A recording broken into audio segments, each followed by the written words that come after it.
All right, man. Well, What's welcome up, man? back. What's up, guys? Long time no see. I'm calling it. I was figuring like season 2 at this point. I know, right? Like, yeah, we had a nice little off season there. Corona was. The I mean, I can't off-season. even remember the last podcast we did. Like when? Was it last year? I think Like last November? October. October. It's Was probably when they shut down. it's probably last literally, September. literally been a year since we. Dang, bro. We would be on like episode 50 by now. We got a lot to talk about this year's. Yeah. So, first of all, welcome to V.I.C.E.S, the Vintage Iowa City Exchange show. Like I said, season 2. As you can see, we're recording for YouTube. We're gonna come at you with the video, with the audio. So yeah, man, we bought a microphone. We set up in the store. We got ring Right. lights. We're a little more, trying to get that real life setup in here.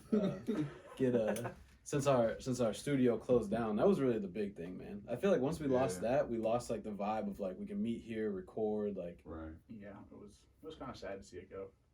And it felt like legit. You had the headphones on and like being in the studio, Yeah. like it was Yeah. dope. But we're making the best of it. Noah's not here today. We'll probably get him back in here whenever he's got class and all that. But Shout out little Noah.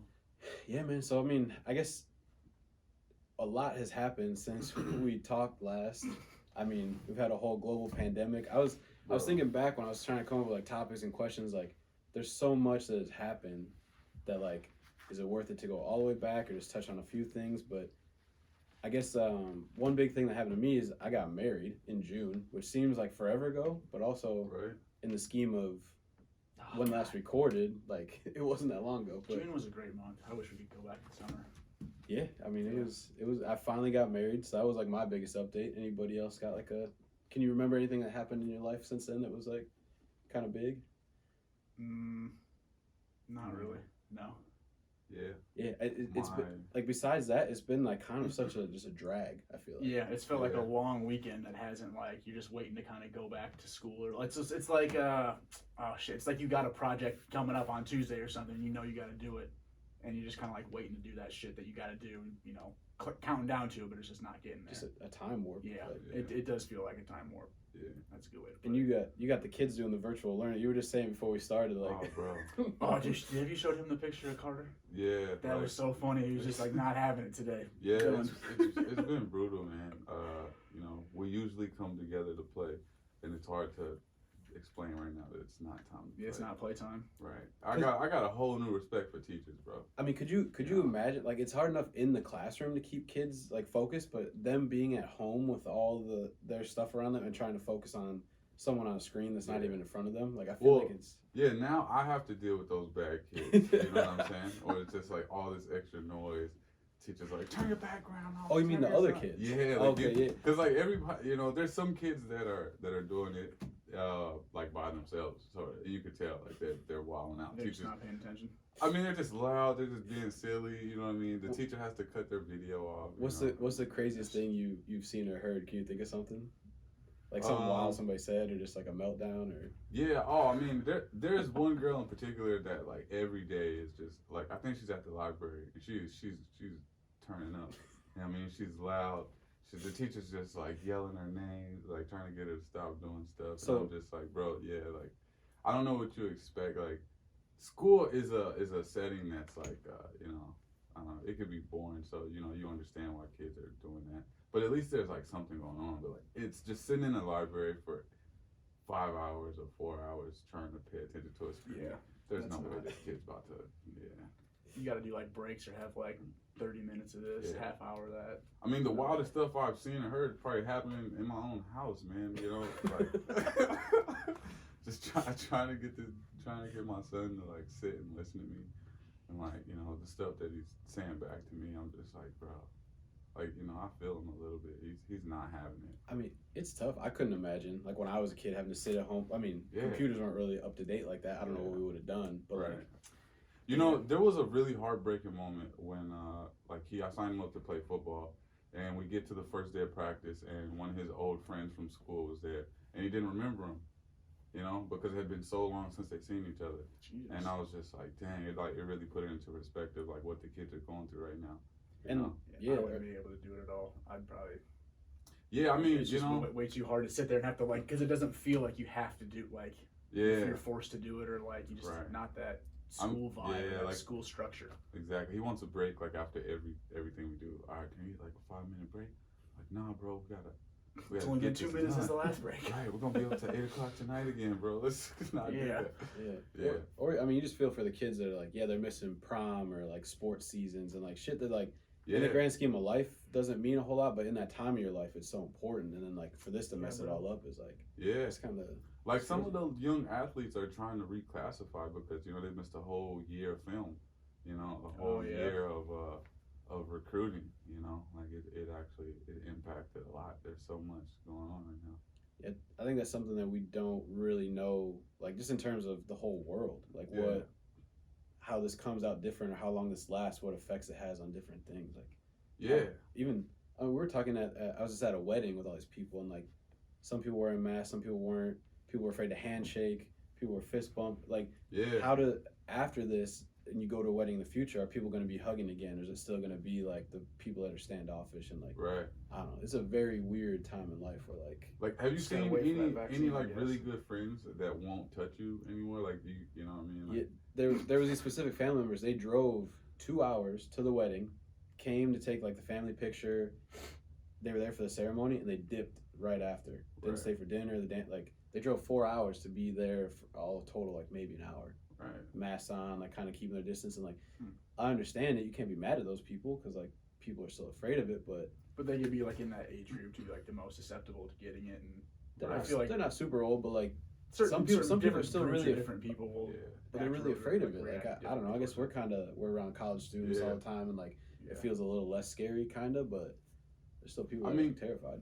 Not touching is a big thing. Like one thing I picked up on in sports, Greg Popovich said this, is that he figured out that a key to making your team more successful was the players interacting and touching each other. Like he used to tell them, you know, stay on the floor, wait for somebody to come pick you up, because it brought the team closer together. Just touching, that simple high fives. You know what I mean? Greg Popovich then? Yeah, you know, he said that a couple exactly. Weeks But ago it has a lot to do with, you know, the other part of basketball that's not teachable. It's like, you know, the camaraderie that like makes your team great. So like you go all this time without touching people, and it definitely changes something like in you and in other people. Like it's really weird right now. Well, and I've noticed too, like people call my phone and I don't want to answer or talk to them. And I don't know if that's like if that was before, but now especially like, and it's somebody I haven't seen in months or whatever, and someone I really like, but it's like I don't know. I'm in this weird like. I'll just like ignore it and like maybe I'll talk to him. You later. might have COVID. I might get it through the wires. You can get it through 5G. I think it's just something.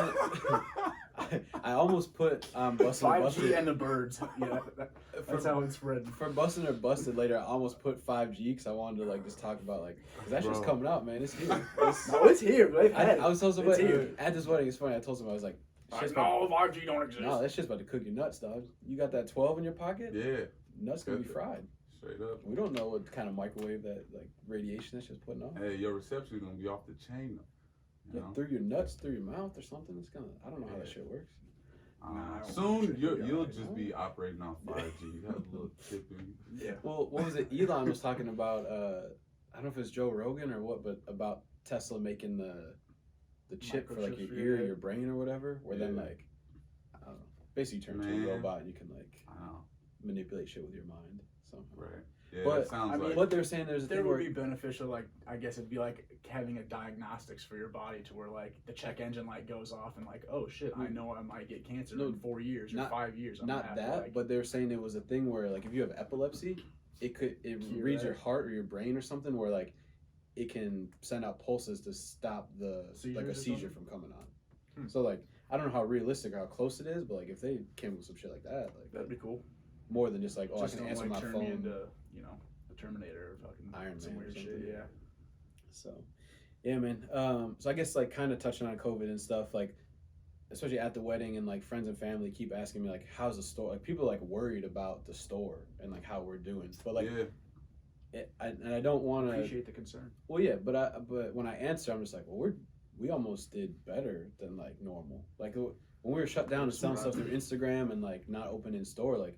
We did really well, and like people are spending a lot of money on, and like prices of all this stuff is up. Yeah. So like, I know a lot of businesses are hurting, but I feel like we've kind of survived really well and almost done. Yeah, the better. vintage and this industry is like one of the few I feel like have done that.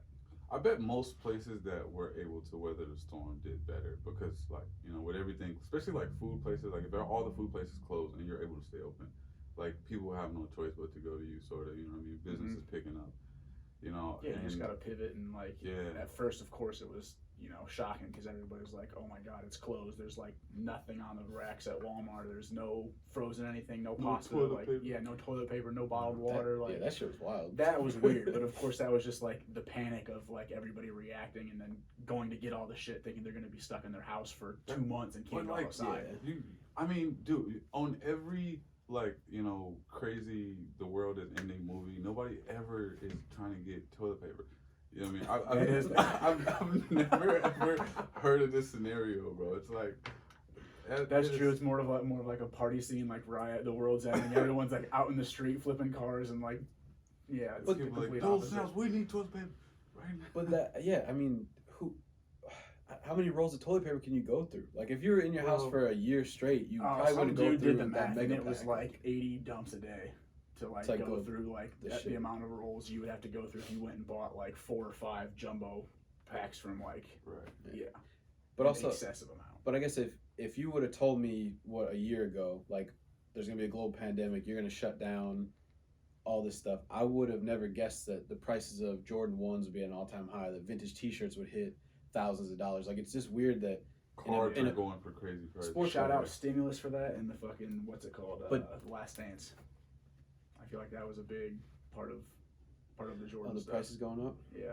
Well, I guess for like at least Jordans, maybe like the vintage stuff was a little different and like, But I guess as a whole, the stuff that we deal in, prices are seeing all-time highs in the midst of the craziest thing we've ever seen in our lifetime. Right. Like and does that scare you? Do you think like there's going to be some huge crash or is this just like the new normal, like the collectibles and shit that people are into are just going to be... It's maybe the difference between like it's the new money coming into like as in our generation and like the cards and collectibles like Bear Brick stuff is like starting to be more collectible. Like there's just kind of maybe a shift in becoming what's collectible now in the sense of like getting out of the old stuff and getting into the new stuff. Maybe I don't know, man. I'm just really surprised because I thought that people would be afraid that like you're gonna need that money. You know what I mean? Like at the beginning, before the stimulus checks, like that was a real thing to think about. Like, okay, what are you gonna do if your place of employment closes and you don't have any money, and then you get some money and it's just like, well, to buy some vintage tea. There was, I think, a good solid like 12 or 14 weeks where it was like $600 a week that people were getting, and then once you kind of get into like. But not everybody. Not everybody. That was a good portion of. Yeah, but you can't say across the board everyone was eating crazy because there was people that were hurting. There are people still at work, and making less than the people that were getting the money. But it just doesn't make sense in my mind that like everything can be at the crazy high point when it's this like uncertain time and like I don't know, we don't know what's gonna be. It's like when the Last Dance started, people forgot about everything. They did. They just buy. Yeah, bro. It's like, well, you know what? Let's just enjoy these last 6 months of our lives. You know what I'm saying? That's kind of what I told people. I'm like, people are spending money like the world is ending. Hey, like bro, I might as well be fresh if like this shit's gonna take us out. Like, you had some real uncertainty going on, bro, in the beginning of this year. Like I never thought last year that like we wouldn't go to your wedding. Yeah. You know what I'm saying? Like we were looking forward to like. To kicking it, you know what I'm saying? And we were 2 years now. Yeah, dude. Like I was planning I was doing talks at West High School trying to do the next Kick It up there. It was gonna be like the biggest one that we've done yet. You know what I mean? Especially with our platform right now, it's gonna be Bussin. And like now there's like it's just so crazy. Like what how do you even do an event and limit people? It's just everything is just it's totally different than you know what I mean. That feels weird telling people they can't come in. Like, and it also is like makes me feel uncomfortable too because I just want to let everybody in because I know they want to shop and come in and it's like, hey, it's like a knock. I got money. I want to come in and go shop at your store, but I can't. Oh sorry, you guys gotta wait. It's just. Well, that was my next point was the new store rules is where we started out 3 people at a time. Now we you know, we let like 5 to 7 max in the store at a time. You got to wear a mask. Shortened up the days. Yeah, shortened hours, closed an extra day. Like, how do you guys feel like that has affected, or has that been good, or like what are your thoughts on like the new? I mean, I felt like we were doing our part in trying to stop the spread. Like, you know, there was a point in time where we, like, I don't know, I kind of felt guilty. Like, all right, am I being selfish trying to make money and, like, you know, When I should be put closed, people at like, risk? You know what I'm saying? Should we close? But you know, we still have bills and stuff to take care of ourselves. And, like, you know, so it's like, all right, let's just, you know, set these boundaries. And, you know, sometimes it can seem personal. People get upset when we're like, yo, you need a mask, and they're like, I'm coming to spend money. I don't need to wear no mask. You know what I'm saying? Or like, you know, it's nothing personal. Like, we just, I don't want to wear this. I don't want to. I want the store to be packed. I don't want to tell 5 people just at a time they can come in, or tell people to sit outside. Boneyard posted a hilarious video about wearing masks. Just like a really funny video on their Instagram today. Like something telling people that they need to wear. Benny Thick walks in and he, like the actual mask part is cut out and it's just like the outline of it. And dude's like, "Hey, bro, where's the rest of your mask?" And he's like, "Oh, I couldn't breathe. I had to cut it out." Another one comes in and he's got it over his face like this. It's Dude, no, that's a big thing. Is like people come in. So funny. You know, I've seen people have their mask on and then take it off to sneeze, and I'm like, you know, like, well, not even that. It's just, yeah, they'll be wearing the mask, walking around the whole store, and then they come to check out, and then as soon as they have a conversation with one of us, they pull the mask down and talk. I'm like, the fucking point is when you're talking to someone. Like, if you're in the back of the store and you pull it down for a minute to breathe or whatever, that's fine because you're not around anybody. Right. But when you come up to us, and that's when you decide, like, oh, it's time to take this bitch off. Like, it makes no type of sense at all. And like, we don't know what the answers are. Like, I don't know if these masks are, you know, I don't know, but I know that, like, I know I haven't gotten. Yeah, I don't want to experience, you know, anything out. If we can prevent, you know, it, like, all right, then let's just mask up and it's almost not even for you. It's for everybody around you. If we're all wearing them, it's better than clearly you not wearing it and sneezing on people. And like, when you talk, you spit a lot. Like, you don't realize how much really flies out. So like, just put the fucking mask on. And it's not that bad. Like, it sucks to wear it like for a long day and stuff, but now it's keeping my face warm because it's getting cold outside. Yeah, but people act like it's like suffocation. Like there's a lot worse things that could happen to you than you have to wear a little mask around. Yeah, because I hear you can't really breathe when you got COVID either. So yeah, you want to be laid up on a fucking respirator with tubes in your fucking lungs, like. Yeah, but I mean, it's just, I guess this is just us getting adjusted to what, I don't know if this is how things are gonna be forever, or I don't even know. You know what I'm saying? But I guess for the moment, probably another year. I would say at the most it'll get like more like mask people, like people will be wearing masks like more commonly. Yeah, but like also more, I mean, the more germaphobes and like more like just. But the farther we get out, those people that didn't fuck with masks to begin with, they're gonna be even more against it and like converting people like you fucking. Oh no, like I'm saying, it'll go back to like you won't have to wear a mask, but like there will still be people that will like wear it even after the mask like ban or the mask requirement is like lifted or whatever. Yeah, you got some people that's well, because they'll be fucking out there throwing them away and you know. Speaking about the wedding, we have the party reception still planned for next summer, and we're still worried that like next June is shit gonna be fucked up where we can't have the reception again. It's just like, I know. Yeah, how long before? Because they're talking about it coming back, getting worse, and. But I guess when the vaccine, you just gotta fumigate America. Yeah, but when the vaccine does come out, and like I know we've talked about, no one wants to be the first to take it, but once they have something that's like out and ready, like I think it's gonna help. But like that's gonna be a whole thing in itself. The vaccine when it finally comes out. Yeah, I know everybody's so nervous because you just like you don't know what to believe and what to you just and being tied around an election and stuff like I don't think like that, like the big conspiracy theory stuff, but like it will be interesting to see like after the election what's the news talking about, and are we still like, I don't know, come April 1st they're like psych y'all mind. No, but anyway, well I think I'll be excited when things go back to normal and I can like get up with the boys with a good old old school San Antonio Spurs handshake. Yeah, man, I might just stick to the hi. Hi, how's it going? I miss hugging the bros for real. Like, I know. Like, will you ever want to touch somebody again after this, even when it's back to normal, bro? Is this conditioning you to? Pete's cool with it social staying this way? distancing forever. I would think, yeah, it would condition a lot of people just because like that's now the norm to not like walk up to somebody and like shake their hand or expect a handshake now, Bro. Which is kind of nice because then I Yeah. can just be like, hey, what's up, and it doesn't have to be like super formal or like I don't know. I guess it's just more of like maybe in the business side of it because like I wouldn't always want to just walk up and like, oh hey, hi, nice to meet you, my name's Peter. Right. I've seen a lot more of the awkward people getting left hanging or coming in for a Yeah. bump and going. It's gonna be real.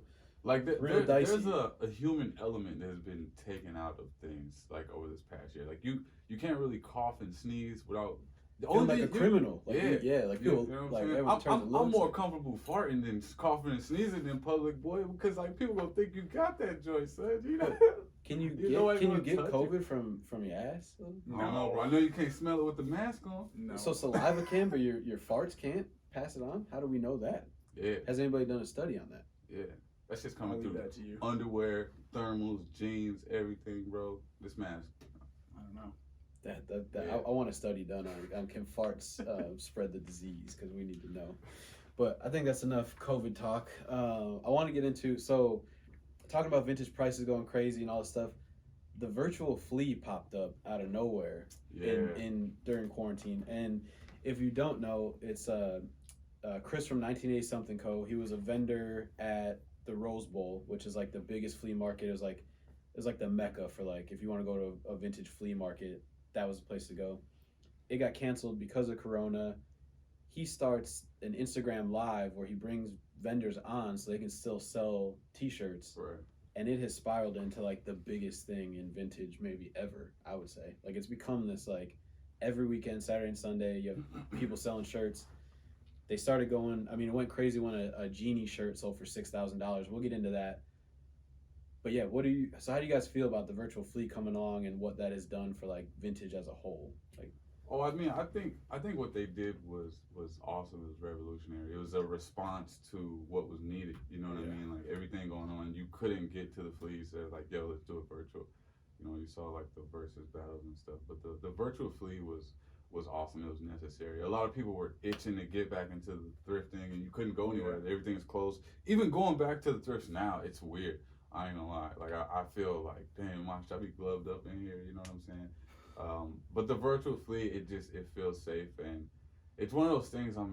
It's so crazy to see because again, years ago, you never thought that this is how you'd be getting your vintage shit. But like, yeah, I shout out to Chris, and I don't think we've had a pod since he had the voting last year, where we got like vintage store of the year. no. So yeah, you know what I mean, that was Yeah, he an had, like, the accomplishment vintage for one. us. He does a lot of cool stuff like that. That's not like I don't know. It's not like I guess he doesn't like get paid for it or something like that, or he's not like he's just getting recognition to his brand and like his page and stuff like that. And I think it's Yeah. really cool that he's able to draw It's organic.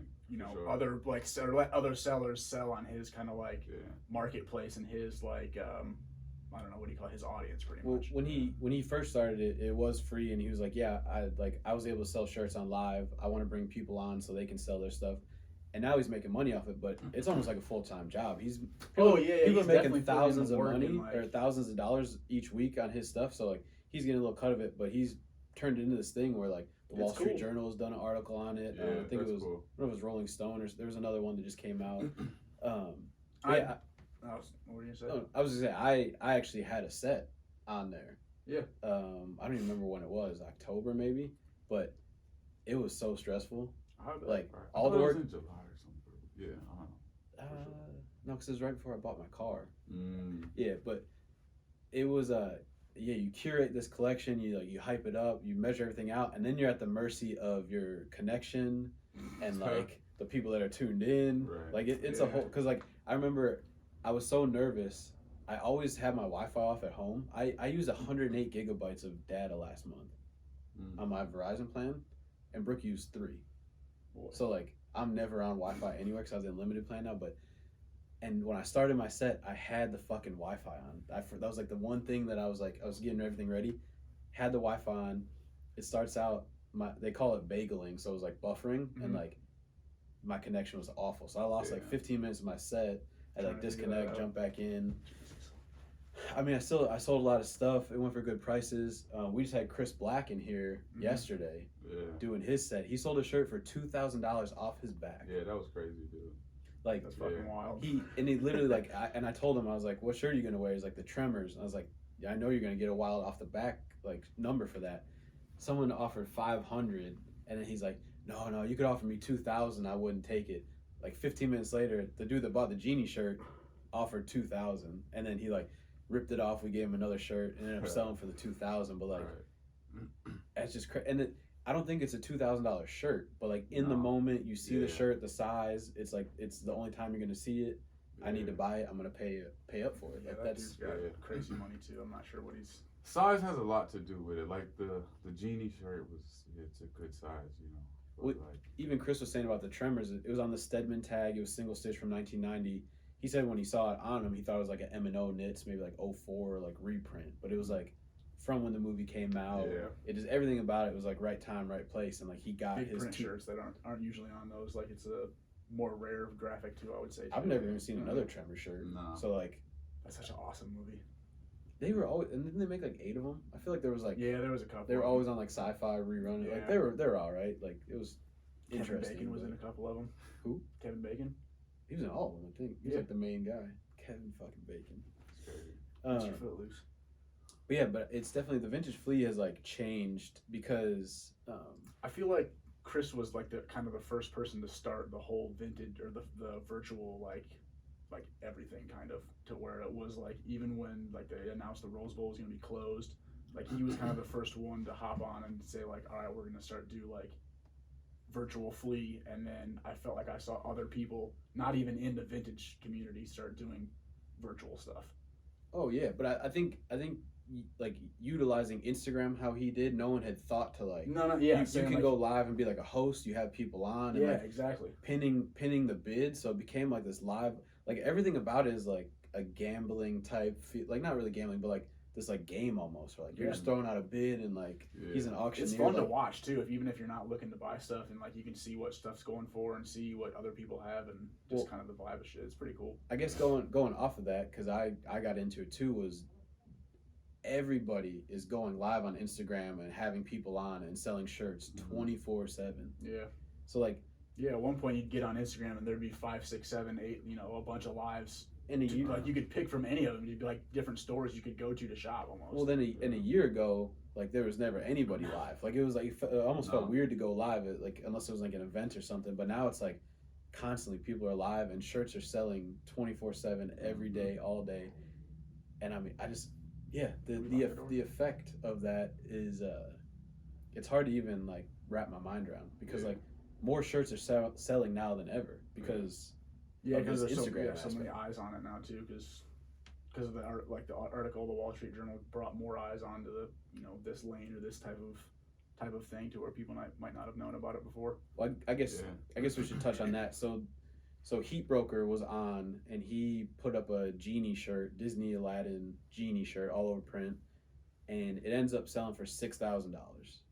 And I mean, what, that shirt was like maybe $400 or $500. I think people were saying like you could find them online for maybe that much. Yeah, from the time. And bro, I bought a Lexus truck for cheaper than that. That's crazy. But the aftermath of that was the dude that bought it. I think his name is Shirt Check. He ends up in the Wall Street Journal. Like they wrote an article about it like a month later, and like he got interviewed, and he's got a lot of like, he's this mysterious figure who's getting all this like clout and people talking about him. I don't know if he's planning to do just a website or a store or something, but he's like planning on something. But it's almost genius to like, it's definitely not worth $6,000, but if you're trying to get your name out there and get talked about, and all of a sudden you're in the Wall Street Journal, like I think the marketing behind that is genius. I think if that was his plan, like I guess like musicians do it. They pay for features and they pay. You know, all what I mean, the time, you have to pay your way in. You know what I'm saying? And so he's figured out a way to create a moment and then get all this whirlwind of stuff behind it. And then he's the one that bought Chris's shirt for $2,000. It's like he's always buying shirts for crazy amounts, but it's like, what's the plan or the end goal? So we'll see. We don't know. Wasn't he the dude that messaged us about the what was it, like the booby shirt that had the shirt, like it was just a tan shirt and had like an outline of like it was like drawn boobs or something like that. That they No, went we for had a like bunch of $80 or of something. Thailand, Malaysian people hit us I up. think that's where that dude's from, isn't it? Uh, He's not. I thought it was overseas. Like Nah, he's mysterious, bro. Nobody knows. he said mate. I think he's from like the UK or something. I was He DM. said me. He DM'd me about House of Tales from the Crypt T-shirt. He kept calling me mate, so that makes me think. yeah, I can. Well, can no, see that. I've talked to No. like people who say mate, and Yeah, but I'm saying if he was from Thailand, Malaysia, he'd say brother, 100%. Oh, There's yeah, no, they don't yeah, say mate. yeah, We know for how sure. Yeah. those dudes hit you up. But yeah, man, shout out to that dude for bringing they're building the vintage community with that. You know what I'm saying? So like A lot of new whether eyes. it's him by himself, like just really liking shirts, or a group of people that like, all right, let's hype this junk up. Either way, Well, it's dope. You know what that I'm saying? happened. Let's hype this junk up. That happened definitely with Yeah. Disney T-shirts. Well, so the main things that we saw go from like dirt cheap to crazy price. We saw Disney tees, like $10, $15, $20 to movie hundreds. movie T-shirts. It could be any type of movie or horror stuff is big right now. I think those are really the main two that we saw go like super like. I think the Disney tease is kind of like the Disney VHS thing. Like it's cool, and Oh, then like when what? everybody pulls out their Mickey Mouse pajama shirt, like it's not gonna be cool anymore. My thing was the Toy Story shirts, like the specific character ones. Like, I mean, it's a cool $100-$200 shirt maybe, Yeah, but now that they're hitting for like 1,000 a piece type shit, and Bro, like, that's crazy. Because But- there's some fire shirts for way cheaper than that. but I Yeah. think with the influx of new people coming to vintage, and they were used to paying thousands for sneakers or like a box logo for 1,000, like whatever was really nostalgic to them, and they're younger for the most part. Right. There's these things that we might not specifically understand that what they would pay that much for, but it pulled something in them where like, damn, this is crazy, and like they're used to paying these wild amounts for shit. So like, it's almost part of a flex too to be like, oh, I paid $1,000 for this shirt, even if Yeah. it might not be $1,000 Yeah. shirt, but there's reality will hit you when you go to sell it. because we have seen a lot of the hype streetwear people coming into vintage. Right. So they have a whole different outlook. Like for us, like we're used to buying shirts for 100, 150, which even seemed crazy. But they're, like I said, they're used to buying $1,000 box logos. So like Right. if this is the thing everyone's talking about in hype, they're gonna pay up for it. Right. So Dude, it's, I remember never wanting to pay like $300 for a shirt, and now those shirts are the $1,000 shirts, Yeah. and I'm like, damn, was it? You know, I don't know. That it could be an investment, but do you think that the Genie shirt will resell for more than $6,000? No. not anytime soon. I mean, If it does, it will only be if you would have to sell it with the article from the New York Times. You'd have to sell it like Well, there were As a- sales as a- after, like I could think a couple days after that, another one sold for like $4,100 or $4,200 afterwards. that's probably him again. I mean, yeah, maybe that's I don't know, that's kind of odd. Yeah, I mean, Because I saw 4 or 5 people post them like the day after it. And I was I like, think hey, Feynman had like 3. And yeah, it's someone like, else oh had hey, like I'll take 4. my $6,000 or $6,000 or best And offer. well, good luck getting bro, that shirt Yeah. is never worth that much, bro. I'm sorry. Yeah, Well- that's kind of true. Well, then the record was broken. Fuji's rap tee went for 61 or 6,300 Mhm. like a month or two later. Okay. It had well, I Mona can Lisa see on the that. front, Fuji's on the back. Like the kid got it at the bin, so he probably paid like 50 cents for it, and it sold for like 6,100. That's crazy. I've never even seen it. There's a different version Um, where it doesn't have Mona Lisa on the front, so I think everyone Yeah, like, I've lost their never mind when seen they saw Mona the Lisa on the front. yeah. So I mean, But like, Crazy. did the sale of that shirt just push other shirts? Because if you're like, all right, this $6,000 shirt, then if this is a $6,000 shirt, then you know my rap tee is a $10,000 shirt because it's way cooler than the Genie. You know what I'm saying? Well, I yeah. like- well, rap tees, they were kind of down, I think, and they saw a resurgence now. Like, I mean, the Bulls rap tees were 250, 200. I mean, at one Yeah, point they that were was- way cheaper, but like they were hitting for like 50 bucks, 250, and that was like high. Now people are asking 450, 500 on those. Like bro. Yeah, bro. rap tees came back, but I think it was just that one specifically was like no one had ever seen that front, so everyone like lost their mind about it. But That's crazy. Yeah, dude, I remember sniping, tees for $50, marble tees for $50. I'd be thinking days if I wanted to pay $150 for a tee. You know what I'm saying? and now looking back at that time, I wish I would have grabbed so much more stuff for $100 because now that's like the norm to pay like for Yeah. a not that great tee. You got to pay $100. Like it's. You know what I'm saying? But But- and another point that I've made to people is like we'll get into sports cards a little bit, but like people pay like $1 million plus for certain sports cards. So why can't a T-shirt be 6,000? Like everyone thinks that's some crazy number, but if it's a rare, hard to find shirt, it means a lot to you. Like people pay ridiculous numbers for collectibles and shoes and all sorts of stuff. Like, because I mean, I guess you can actually wear a T-shirt, like you know. yeah, I mean, but you get some, there's some stigma of like, oh, it's just a T-shirt. But if it's a rare, cool ass T-shirt, like some stuff will command that type of pripe. I would expect it to be cooler, with not like a genie. Is all. Like I can see you paying like a street sharks, like a rap style that you've never seen before. Yeah, something like that, or just it's a one of a kind shirt, or only X 100 of them were made and they were given out to like the first concert or something like that, or But in my mind, I would rather pay $1,000 for a T-shirt that I love than a pair of shoes. Like I mean that I don't know, man. But yeah, I could wear that shirt all the time. I'm on shoes, the you're like side, I think, shoes. You're like you got a bunch of shoes. You can wear different. I mean, shirts. I mean, so say you paid $1,000 for some Travis's, like you know what I mean. Now they're going for it, like it was an investment. I feel like certain shoes, go hand in hand with the way T-shirts are going. Like especially some some SBs, bro. Well, yeah, SBs. That's a good point. You buy an exception. But you buy $1,000 shirt, you can wear the fuck out of it. It's gonna be the same or maybe even more. You buy a shoe for $1,000, you wear them a bunch, crease them up, all that shit. You're gonna lose money in the end of the day. I mean, I don't know. Like it just depends on what you pay for the shoe and like what the aftermarket, like the retail, the resale market of it does. Because like right now, if you sold some of the first Yeezys, the Nike Yeezys, like a beat up pair, you can still get 3 times of what you paid retail, 4 times what you paid. You know what I'm saying? Like I would say there's a small percentage of shoes like that. Yeah, I'm very few, but I'm saying like a Travis Scott, you could sit it on your desk and not wear it and be like, okay, it's gonna keep climbing. Or you could buy $1,000 shirt and wear the fuck out of it, enjoy it, and still have the same or even go up. Like, what if somebody bought some or had some 85 ones or 84 pair, wore the fuck out of them? Right now, they could still sell them for a cajillion dollars. Not as much if they were DS in the box. So yeah. And I don't even know if I want a brand new T-shirt or vintage tee because of dry rot. That's a whole nother. We'll talk about that next week because I hate that stuff. There's this whole thing with dead stock shirts and the people are paying the high prices, wanting to be perfect in their 30, 40-year-old shirts. That's yeah, a whole like story, that is a new story. But I guess that kind of ties into the next thing I want to talk about is SBs because. That was another thing that we saw pop off during quarantine was SBs were fucking dead in the dirt. When we started, this was SBs were like $100. No, $80. We had so many for 50 or 60. Bro, okay, I'm gonna tell you, I had the gold Thai Temple highs over here for like $80. I had the Stussy highs. Didn't you have those over there? No, I sold the undefeated dunks that your boy Travis has been walking around in for like $150. With the box and the extra laces. Space Jam dunks, you still have those? I sold Space Jam dunks for like $80. Newcastles?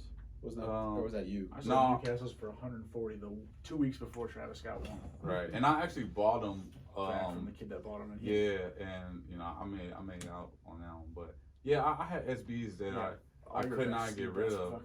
Come from me from somehow. I don't know how. When SBs were dead, I was doing sneaker events at the kit, and I would just travel with SBs, and I have old photos of me at sneaker events with just SBs on my table. You know what I'm saying? And now looking back, we're talking like $400 a pair of those SBs. Like what a time for any dunk is at least $250-$300. But it's the new Jordan 1. My main question though is why are they back? I know everyone. Scott, everyone wants to say Travis Scott, but is that really the sole reason that they're back? And now Nike's he has that much influence. I think a little bit of it's that, but skateboard culture is back like tenfold right now. Yeah, and I think than what it was like 12 years ago. For whatever reason, Nike has started to care about SBs again. Like where they put out trash for like 2012 to 2017, and then the Tiffany dunk came back out and it sort of picked back up. And that was pre-Travis. That was pre-Travis wearing them, right? It was. Yeah. So that was like 3 years before. I was in 2017 or 2016. No, not the Tiffany high. The new Tiffany low with the complex color one. Yeah. So that Tiffany that was during the Travis era. And then I feel like when the yellow one came back out, Like that was the first dunk that we saw People from were release fucking be crazy for it. resale for 1,000 plus. Yeah, but that had a lot to do with it was a complex like exclusive. friends of family type shit. It was like super limited. But Well, they brought SB. I guess SBs got put into like all the other hype that was like going on. But you think that was Nike, like, okay, we got Travis Scott, he's the hottest on the planet.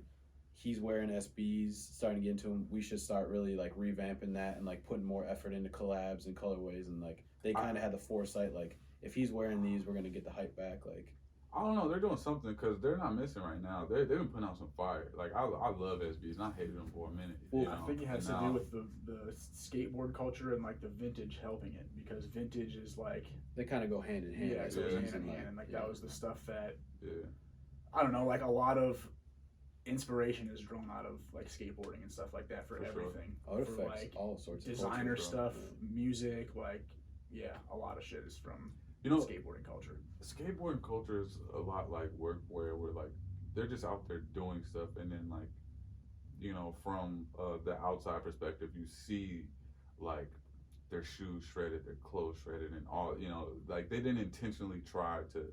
It's effortless. Yeah, like, it's effortless. It's just as they just look cool doing what they're doing, and people want to mimic that too. Yeah, like, they like the big ass baggy pants that like weren't cool 5 years ago. Like skaters have always been doing that, and it's just like seeing people like fresh, effortlessly, and with no intention. And then you would see. I've seen construction workers with some fire pants on, and like they could care less about the pants. And I've tried to buy them, and they look at me like I'm a creep, and it is some creepy shit. But I'm like, yo, those pants are fire, bro. I was gonna say that like I know like Virgil and I think like Heron Press, a few people like they take so much inspiration from just people you see on the street. Like, construction work, with the paint splatter and the distressing, and like there's something cool about that just effortless, like it just looks dope. Like I don't know, you can't even like they're not trying. That's just I guess I wanted to touch on so like you were saying like you didn't care about SBs for a while because you thought they were like kind of trash what they're putting out. What are your top couple this year that like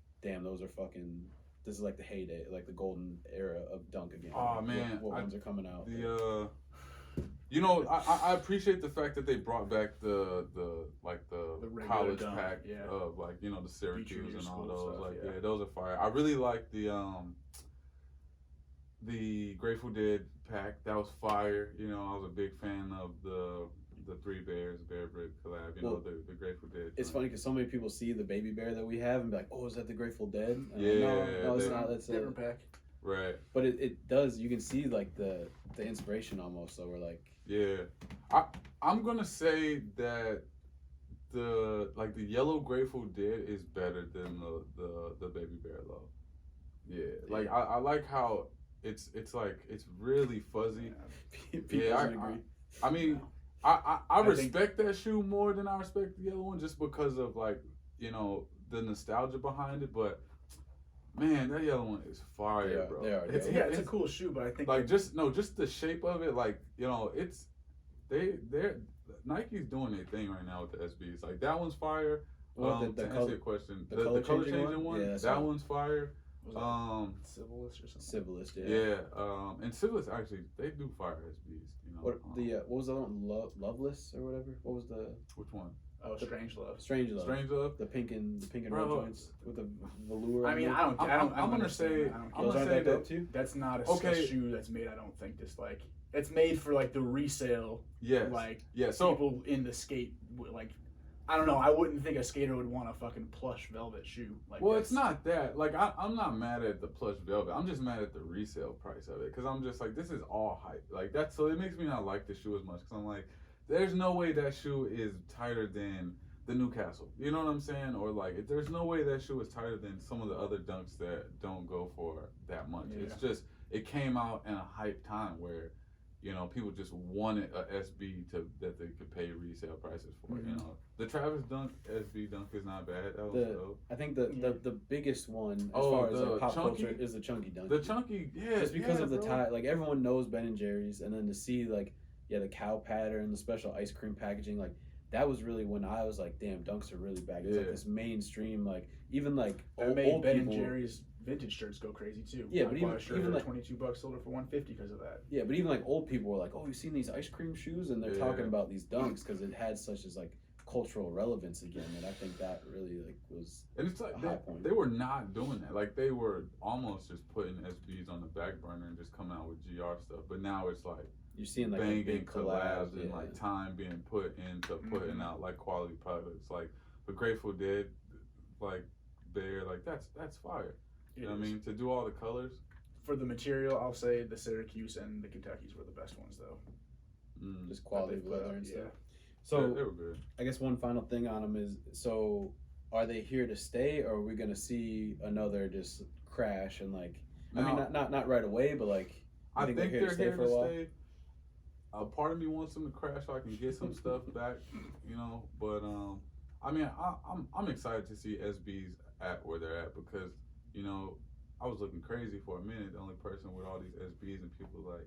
You know, people thought they was trash. They didn't put no respect on the SBs. So the fact that SBs are back and busting is real cool. And it's made me sell some of my SBs because I feel like I need to get it back out to like circulation. Like, you know what I mean? Like, all right, I've had these for long enough. Let's let the new generation get some stuff. So it's tight to see like the SB culture back because that's ultimately what really got me into sneakers. It's like dunks. Yeah, it is. Yeah, that was I think the first pair of shoes I bought. From the kit. I had these orange and white high tops like in middle school. Yeah. And then some baby blue white ones. Dunks are always my favorite. The high tops of these sat at the outlets out here. Like I remember going and seeing multiple pairs that are selling for like $400 or $500 now that were $39.99 or fucking $44.95. Those Friday Part 2s or whatever, they were all over the outlets. Yeah, those were all over. Yeah, they were sitting at skate shops, you know. Yeah. But it is good to see, and it's good that you know everything still comes back around at one point. So if you have something that you're fully invested in that's like cheap, you know, maybe sit down for a few more years. Everything comes back around. Yeah, no, it's cool to see the prices of things where they are. I mean, from our perspective, like this is the world that we're in, so it just means you know longevity for what we're doing, and I love that. You know, I like that people are respecting what we're doing now, and like you know, because there was a time where you know people would be like, you know, I don't want to pay this much for a shirt somebody else wore, and now you can look at that same shirt and see the beauty in it. Like they're looking through our lenses now. You know what I mean? I think that's cool. a good way to put it. Yeah. All right. Well, let's finish her off here with the our segment that we're gonna do every week, and that is Bussin' or Busted. So we started this. I think the last episode we did was called Bussin' or Busted. It was the first time we did it. So what we do is I'm gonna throw out a topic. We're gonna go around, each say if it's bussin' or busted, and then after that we can like just break it down a little bit quick and talk about it. But the first thing I want to talk about, this is something that happened recently. The Travis Scott meal from McDonald's. Pete? No. So busted? Oh, super busted, bro. I'm going busted as well. So, yeah, I got a lot to say about it. So, but what made it busted for you? Well, for one, I don't eat McDonald's that often, Yeah, but McDonald's, you know,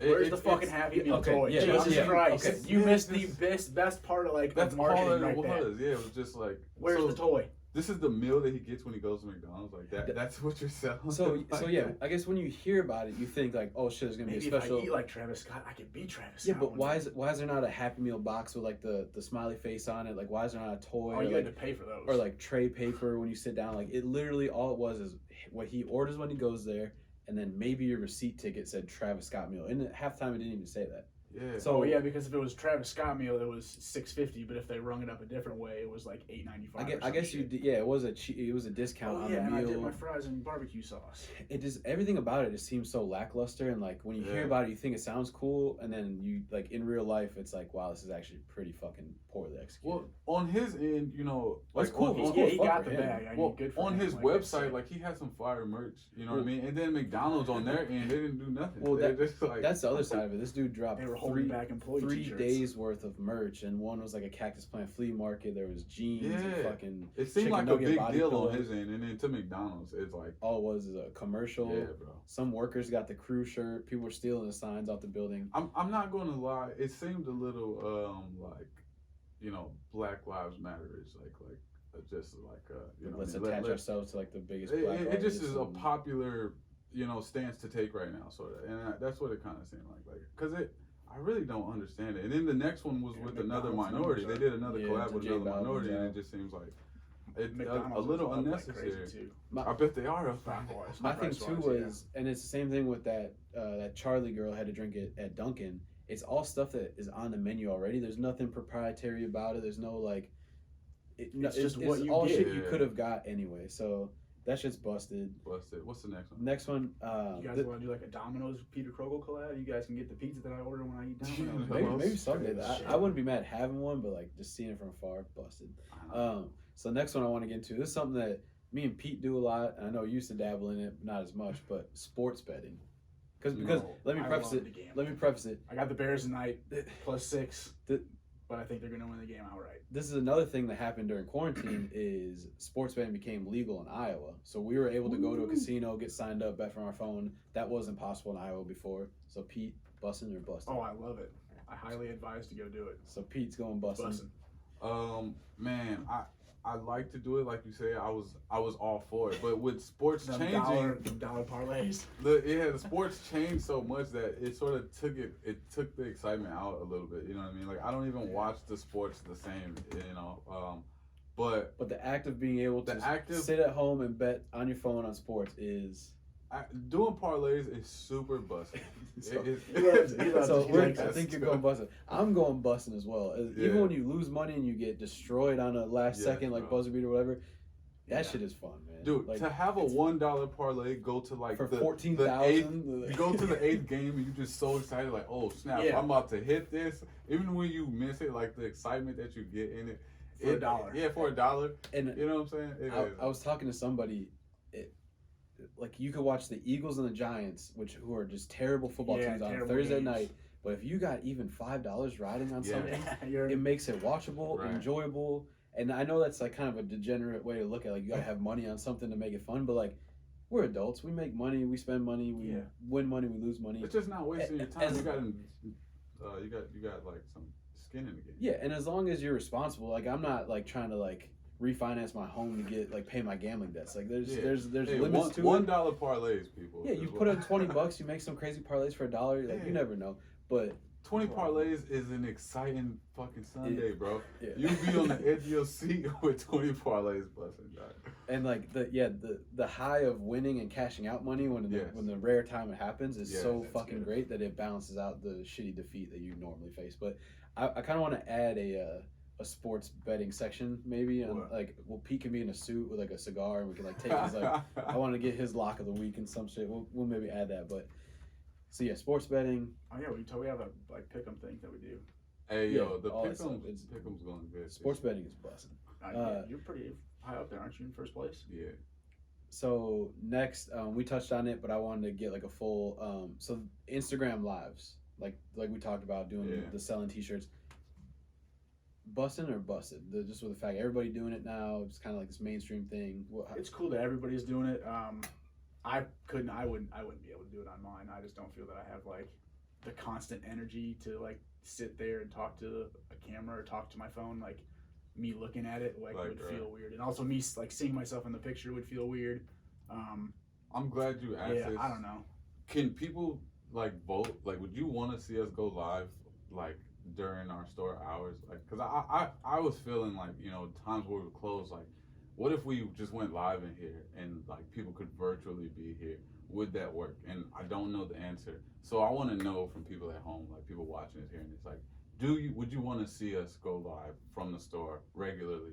You know what I mean? Are you talking about to sell stuff or just like live, like how we did with the shoe, cutting the shoe, and how we used to go live for stuff? Are you talking about more of the selling side or just more of the going live just to interact? A little bit of both. Like, just us being more personable, you know what I mean? Like letting people into our lives a little more, and people getting to see like what really goes on in here. Because like, we got a cool situation going on, and you kind of have to come here to really see it. We're in Iowa. You really wouldn't expect for us to be coming up on the stuff that we come up on, and for the culture to be so strong here, and not knowing like what the future holds. Like, will we have to go virtual one day? You know what I'm saying? Like, so I don't know. Like, should we try it to see how it goes? Would you guys want to see that? Would you shop with us? Or would it be lame and you don't want to see us? Like either way, just let us know.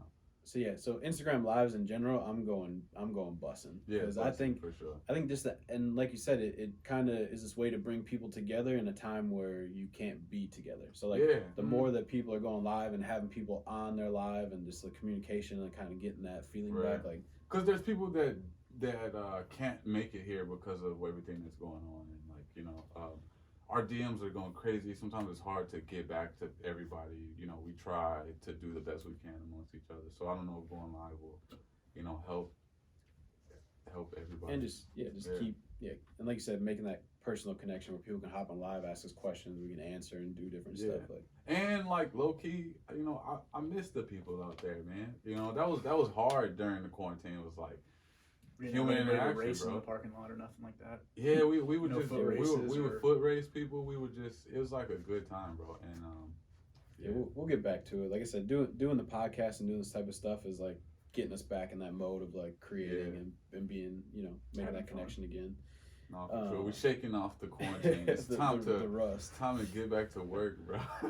So this is another one that, of course, Pete and I are pretty big into. Fell down the rabbit hole of sports cards. Man. and the market's going crazy, but heavily invested. So I know Pete's saying Bussin. I'm going Bussin. Just gotta wait for the time. Man, I feel like it's busted. You're going busted. Busted on now. Like I still don't have faith in it. The sports card market is this thing where it's the new money that's coming in. It falls into that category of like new money collectibles, where like all these influencers have all that money.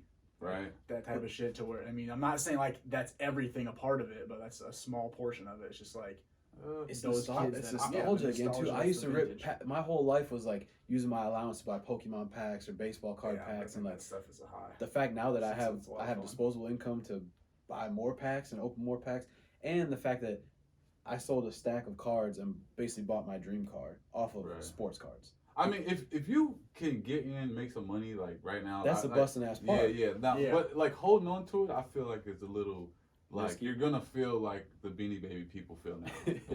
I'm not hanging on to that. I'm not hanging on to it that long. But if you like in quarantine, if you like, we were buying cards, we didn't buy enough, but there was a time where you could have been buying shit for so cheap and then sold at this absolute high. Yeah. And prices have corrected, but like that was almost the same thing as like the stock market. I feel like too. Yeah, it was a bust. I mean, the Sam Darnold rookie cards, I bought that at $100 and sold that at $300, and it's back down to $100 now. Yeah, right. So if you're just like if you're tapped in, shit. Yeah, if you're tapped in and in tune to like who's hot, who's gonna be hot, all this stuff, like there was a lot of money to be made. Follow the trends, look at the completed sales, and just do your homework on it.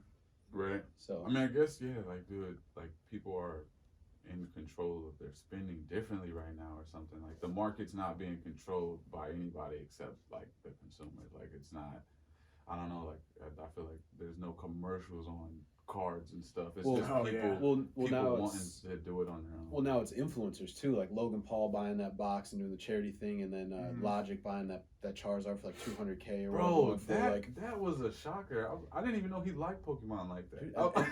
That's the thing with sports cards in general, is like you don't realize that these middle-aged dudes that are lawyers and dentists, they're investing heavily in sports cards, like millions of dollars worth of just. Yeah, Pokemon is a sell, not a buy.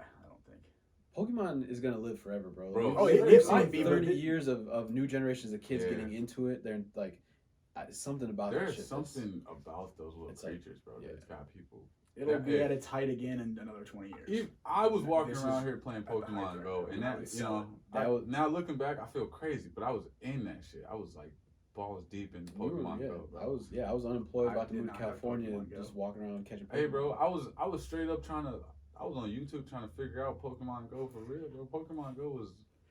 There was a part of time. Pokemon Go to my bank account. Iowa City, like walking around, like you knew everybody. Were and shit. You knew everybody was on. Corner. Yeah, dude. There was like people were just outside playing Pokemon Go and doing nothing else. Like 7 out of 10 people were playing Pokemon Go. It did bring some good some quality entertainment on Instagram, that's for sure. You'd see people running in the parks with all their phones out in like Central Park. Like somebody would find a rare Pokemon, and it's just like a wave of people you see running around the corner. But there's that dark side. They had those perverts laying out treats at the little stops and getting kids to come. You know what I'm saying? There was that real weird aspect.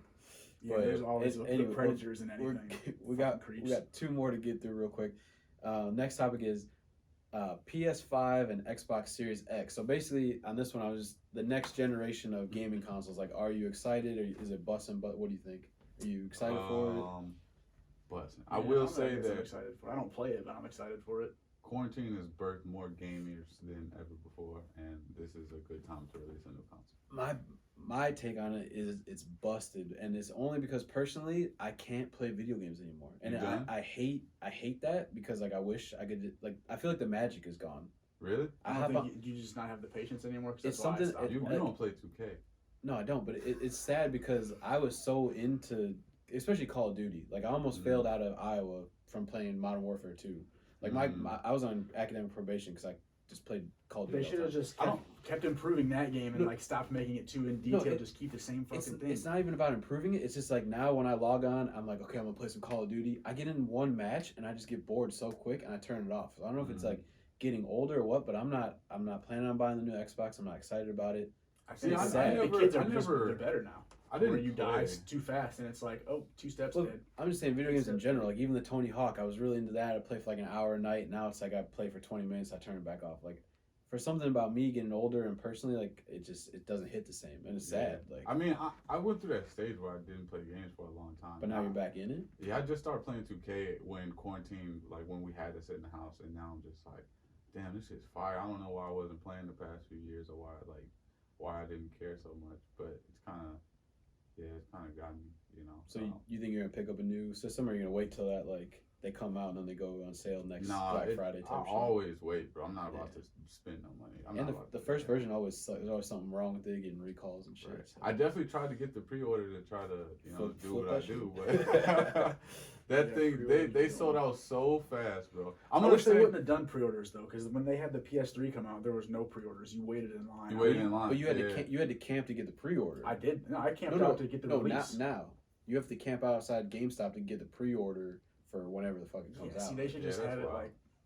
No, you're camping out for the camp. Yeah, I want to. If I camp out, I want to fucking leave with the goods. with the goods in my hand, knowing mission is completed. Not I gotta wait fucking and 6 more months or 4 more months. A part of me not wanting a new console is like I'm just now arriving to Xbox One. I feel like I'm like, man, no, I just started liking this shit. I don't want to. Shit came out like 10 years ago. That's what I'm saying, dude. And you know what? I was playing Grand Theft Auto at the beginning of quarantine. Dude, that game is gonna live on 3 generations of consoles. GTA straight up came out on 360. I played it on 360. Yeah, I never had it for 1. It's gonna be on the next. Yes, system. they're moving GTA 5 from the 1 to the new console. I think that is so Grand fire, Theft Auto bro. 1 on PlayStation. No, but I'm talking about GTA 5. Like the last one that they released. It's gonna live on 3 different generations. It came out on 360. They allowed you to move your profile to the 1, and now you're gonna be able to just go to. So the fact that that's crazy. That's fire to me. Like I will say that right now games are everything that we wanted as kids, kind of. You know what I'm saying? Like looking back, you're like, man, what if you could do this, and that, and now you can, and you don't even want to do it. Yeah, it's so crazy. The magic is gone, man. I don't know what happened. Oh, I hate it now. Like, you don't even want to do it. All right, so last one. I went and early voted the other day. Yeah. I saw the ballot. Kanye West is on the ballot. So Kanye 2020, bussin' or busted? I talk about politics, man. No, it's not just Kanye running for president. Is it bussin' or busted? I guess busted. I don't think it's the smartest move for him. He's doing it to sell merch, I would say. I mean, I don't want people to hate me, but I'm gonna say bussin'. Bussin'. I sold Kanye 2020 hats in 2016. You know what I'm saying? When he said back then that he was gonna do it, like we as a joke made some hats and was selling them, and like, he's on the ballot. I mean, I think it's cool that in his mind he thinks he can. I like the fact that people believe in themselves, and you know what I mean. I know there's a whole other side to it, but I'm not too hung up on the fact that he's on the ballot or whatever. I'm going. I had to struggle with it. I'm going bussin' as well. Just out of the sheer fact that like from where he's come from to being on the presidential ballot, kind of. On the Joe Rogan podcast, he talks about how at the VMAs he was up for the Vanguard Award, and normally you perform like a medley of your songs and then take the little award or whatever and have a speech. he didn't perform any songs. He just had the speech, and he said it came to him where he's like, I'm just gonna announce that I'm running for president in 2020, and this was like 2015 or 16, and the fact that he like literally did it and got himself there and like is on the ballot is like, I think that shit's busting, because we're at a point in time where Donald Trump was elected president, and like at the time, to me, he was like just a social media, or not social media, but reality TV star type of guy, and then he actually made his way to the White House. Like, I like the idea that maybe he's just following going down the same route then, or doing the same. I just like the idea that like people can just do what they want, or just become president. Like Kanye West could literally be president somewhere down the road just because of his ideas and his, like, you know, he's a visionary. Like, he has good ideas. He doesn't get them out the right way most of the time, but the fact that he's like, I'm running for president, and then I go to the ballot and his name is on there is like, is crazy. Not that, but I think he doesn't understand what it takes to be the president and how like everything goes, because he's never been in politics. So for him to just all of a sudden be president, it'd be like. But if like Harambe and D's nuts can make it to the ballot, why would you be upset that Kanye? Well, you had to write those in. This dude's name's on there, but yeah, it's just a cool point in time. I bought the hoodie. I think I'm just gonna keep it in the pack. I'm not gonna wear it or anything. But I think like looking back on this point in time, like damn, we had COVID-19, we had Kanye on the ballot. What a time to be fucking alive. No, that's real talk, bro. Like you know, 2020 has been a wild year, but I feel like, you know, nobody's ever really seen this before. Like, you know, we have. No, absolutely not. We're seeing stuff that I never thought we would deal with. Like. Yeah, no, for sure, bro. This is interesting times, but we appreciate everybody rocking with us through these times. Man. We're getting through it. We're gonna keep creating. I think I don't even know how long we've been going. This has be a long podcast, a long video to upload, but you know, we're gonna keep doing this. We're gonna get back on track. Any closing thoughts? Any shout outs? I want to apologize. We apologize for not coming to you guys with a pod, and you know, since you know, it took a while to get this microphone and these tables. The table was a wedding gift, so there's a lot of things that came together to get this. Someone bought you a table for your wedding? We played poker on it. Now we're using it for the pod. This is the most useful wedding gift I got. Nah, straight up. I mean, we apologize for not putting out a pod since 2019 BC, before COVID, and you know, we'd like to keep them bussing, but keep them going. But I mean, that's about it that I got. Yeah, man. Shout out to everybody that, you know, is going to tune in and check this out. Let us know if you want to see us go live, because I really am curious to know how our followers. I think people would want to. I think that'd be kind of cool. Something new to do, and do it during like not store hours or store hours, whatever. Yeah, man. We'll be more on it. So, Friday night auctions. You can find me at Tony V.I.C.E.S on Instagram. Pete, where can they find you? Iowa_thrift. Buddy Bruce Leroy. Got a vintage page, D's_T's. And of course, follow at Vice Iowa City on Instagram. Right. We have a Vice Iowa City YouTube. It has a few podcast episodes, but now it's going to have this video. We'll be updating that, posting on there. Man, peace out. Appreciate you guys. Real.